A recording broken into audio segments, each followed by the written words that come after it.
Daily life responsibility stress या सगळ्यात सुद्धा देवासोबत कसं कनेक्टेड राहायचं.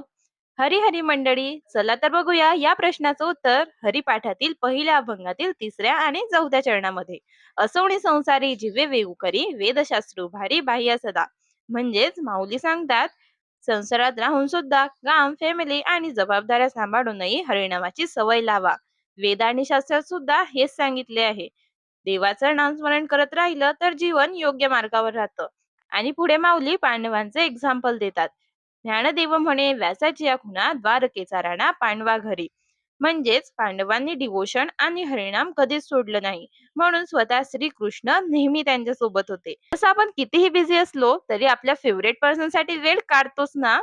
तसंच दिवसातून थोडा वेळ हरिनामसाठी काढला तर मनालाही पीस मिळू शकते. चला तर मंडळी, भेटूया पुढच्या व्हिडिओमध्ये नवीन अभंगासोबत.